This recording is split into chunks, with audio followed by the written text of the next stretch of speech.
चले थे राहे इश्क पर, मंजिल तक पहुंच जाना चाहिए था। चले थे राहे इश्क पर, मंजिल तक पहुंच जाना चाहिए था। जिसने वादा किया था हाथ पकड़कर चलने का, उसे साथ निभाना चाहिए था। और अब इस हाल में देखकर ज़माना कहता है हमसे इश्क बुरी चीज़ है। और अब इस हाल में देखकर ज़माना कहता है हमसे इश्क बुरी चीज़ है। चलो मान लिया इश्क बुरा है, लेकिन करने से पहले बताना चाहिए था। तुम कहते थे मैं बहुत प्यारी हूँ, तुम कहते थे मैं बहुत प्यारी हूँ, खूबसूरत भी बहुत ज्यादा हूँ। सोना तुम रहने दो ना। तुम कहते थे कि मैं बहुत प्यारी हूँ, खूबसूरत भी बहुत ज्यादा हूँ, और यही बात तुम जाकर हर दूसरी लड़की पे चिपकाते थे। सोना तुम रहने दो ना, आईना हर दिन हमने भी देखा है। तेरे साथ की हुई हर एक बात आज भी मुझे याद है। वो हमारी पहली मुलाकात की बरसात आज भी मुझे याद है। और तूने तो बड़े आसानी से कह दिया कि भूल जाओ मुझे। भला कैसे भूल जाऊं, तेरे साथ होने का एहसास आज भी मुझे याद है। तुम एक ही ख्वाहिश बताते थे ना, तुम एक ही ख्वाहिश बताते थे ना, मुझ पे अपना हक जताने की, मुझे अपना बनाने की। तो कभी शक के दायरे से बाहर निकल के तो मुझे देखते। इन लोगों की बेतुकी बातों को छोड़कर मुझ पर यकीन करके तो देखते। मैं तुम्हारी ही थी, मेरी नजरों में कभी झांक कर तो देखते।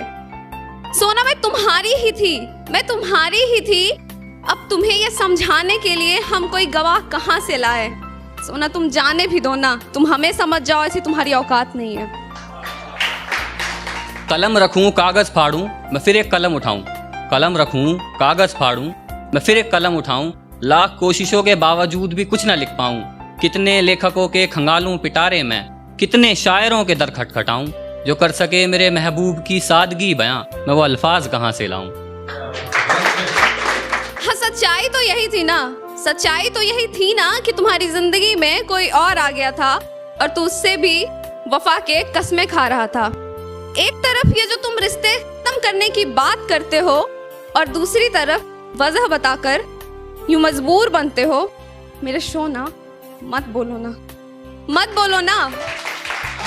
तुम्हारी सारी मजबूरियां और तुम्हारी बेवफाई का हर्फ व हर्फ अंतर हमें भी पता है। कभी कभी वो मुझसे मिलने किसी और से मिलकर आती थी। कभी कभी वो मुझसे मिलने किसी और से मिलकर आती थी। मैं खड़ा रहता था तपती धूप में, वो देर से आने का बहाना घर के काम बताती थी। मैं खड़ा रहता था तपती धूप में, वो देर से आने का बहाना घर के काम बताती थी। और दहकता था मेरा सीना गुस्से से उस दम, मैं फिर भी उसे गले से लगा कर रखता था, जबकि उसके जिस्म से महक गैरों की आती थी। और ये एक सवाल है कि हमने अपना दिल हथेली पर रखकर तुम पर कुर्बान किया और तुमने फुर्सत में खरीद कर उसे भरे बाजार में नीलाम किया। हमने ये दिल हथेली पर रखकर तुम पर कुर्बान किया और तुमने भरे बाजार में उसे जाकर नीलाम किया। अरे दिल तो तुम्हारा आया था इस मिट्टी के जिस्म पर ना, तो फिर नाम तुमने मोहब्बत का क्यों बदनाम किया। अगर मुझसे कोई पूछे इस जहान की बदतरीन से बदतरीन सजा बता दो, तो मैं कहूँगा मुजरिम को किसी पे फिदा करा दो और करके मुब्तला इश्क में उसे उसके महबूब से जुदा करा दो।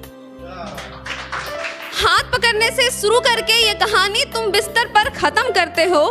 प्राइवेसी प्राइवेसी प्राइवेसी कह के तुम होटल ले जाने की बात करते हो और फिर भी ये साबित करने की कोशिश में रहते हो कि तुम्हें सच्ची मोहब्बत है, जिस्मों की चाहत नहीं।